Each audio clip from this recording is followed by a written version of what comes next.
முதன்முறையாக கல்வி கட்டணம் நிர்ணயம் செய்து சுயநிதி தொழிற்கல்லூரிகளுக்கான கல்வி கட்டண நிர்ணய குழு இந்த அறிவிப்பை வெளியிட்டு இருக்கிறது.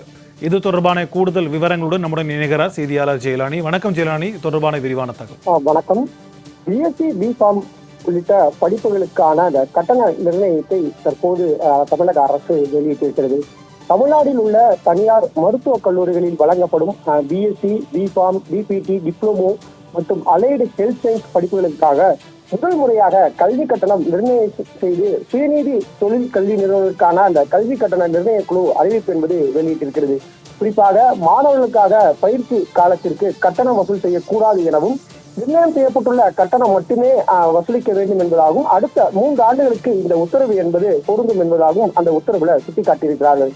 குறிப்பாக அரசு நிர்ணயம் செய்த கட்டணத்தை விட கூடுதலாக வசூல் செய்தால் அங்கீகாரத்தை ரத்து செய்வது நடவடிக்கை எடுக்கப்படும் என்பதாகவும் அது தொடர்பான பரிந்துரைகள் சம்பந்தப்பட்ட பல்கலைக்கழகங்களுக்கு பரிந்துரைக்கப்படும் என்பதாகவும் இந்த சுற்றறிக்கையில எச்சரிக்கை என்பதை கொடுத்திருக்கிறார்கள். குறிப்பாக தமிழ்நாடு டாக்டர் எம்ஜிஆர் மருத்துவ பல்கலைக்கழகத்தின் அங்கீகாரம் பெற்று இயங்கி வரும் அரசு தனியார் மருத்துவக் கல்லூரிகளில் துணை மருத்துவ படிப்புகள் நடத்தப்பட்டு வருகிறது. இந்த படிப்புகளுக்கு அரசு கல்லூரியில் அரசு நிர்ணயம் செய்த குறைந்தபட்ச கட்டணம் வசூல் செய்யப்பட்டு வருகிறது. ஆனால் தனியார் கல்லூரிகளில் தாங்கள் விருப்பத்திற்கு ஏற்ப கட்டணம் நிர்ணயம் செய்து வசூல் செய்து வந்தனர். மேலும் கல்லூரிகளிலே மாணவர் சேர்க்கை நடத்தினார்கள்.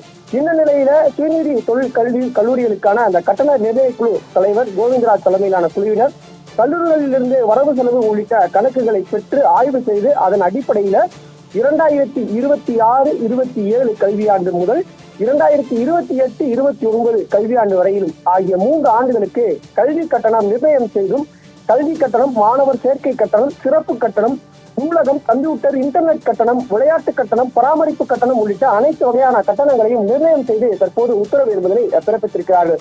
குறிப்பாக மாணவர் சேர்க்கைக்கு அனுமதிக்கப்பட்ட இடங்களில் தனியார் கல்லூரிகளில் அரசு ஒதுக்கீட்டில் 65%, நிர்வாக ஒதுக்கீட்டில் 35%, சிறுபான்மை அந்தஸ்து பெற்ற கல்லூரிகளில் அரசு ஒதுக்கீட்டில் 50%, சிறுபான்மை ஒதுக்கீட்டுக்கு 50% இருக்க வேண்டும் என்பதாக இதில் குறிப்பிட்டிருக்கிறார்கள். குறிப்பாக ஆண்டிற்கான அந்த கல்வி கட்டணத்தை பொறுத்தவரை டிப்ளமோ சுகாதார ஆய்வாளர், சானிட்டரி இன்ஸ்பெக்டர் உள்ளிட்ட அந்த படிப்புகளை படிக்கக்கூடிய மாணவர்களுக்கு அந்த ஒதுக்கீட்டின் அடிப்படையில 35,000 ரூபாயாகவும், நிர்வாக ஒதுக்கீட்டில் வரக்கூடிய மாணவர்களுக்கு 70,000 ரூபாய் வரையிலாகவும் இந்த கட்டணம் என்பது நியமிக்கப்பட்டிருக்கிறது. இதே போன்று டிப்ளமோ நர்சிங், துணை செவிலியர், மகப்பேறு பட்டப்படிப்பு உள்ளிட்ட படிப்புகளுக்கான அந்த கட்டண நிர்ணயம் என்பதும் செய்யப்பட்டிருக்கிறது. குறிப்பாக அரசு ஒதுக்கீட்டுக்கு 35,000 ரூபாயாகவும், நிர்வாக ஒதுக்கீட்டுக்கு 70,000 ரூபாயாகவும் நியமிக்கப்பட்டிருக்கிறது. இதே போன்று இளநிலை படிப்புகளை பொறுத்தவரை பிஎஸ்சி நர்சிங், பிஎஸ்சி உள்ளிட்ட அந்த படிப்புகளுக்கான இந்த அரசு ஒதுக்கீட்டில் 60,000 ரூபாயாகவும், நிர்வாக ஒதுக்கீட்டுக்கு 1,20,000 ரூபாயாகவும் இந்த கட்டணம் நிர்ணயம் செய்திருக்கிறார்கள். கல்வி நிறுவனங்கள் போக்குவரத்து, ஹாஸ்டல், உணவகம் உள்ளிட்ட கட்டணங்கள் தனியாக வாங்கிக் கொள்ளலாம். கல்வி நிறுவனங்கள் நன்கொடை வசூலிக்க கூடாது என்பதாகவும் அரசு நிர்ணயம் செய்த கட்டணத்தை விட கூடுதலாக வசூலிக்கும் கல்வி நிறுவனங்கள் மீது ஒழுங்கு நடவடிக்கை எடுக்கப்படும் என்பதாகவும் இந்த உத்தரவுல சுட்டிக்காட்டியிருக்கிறது.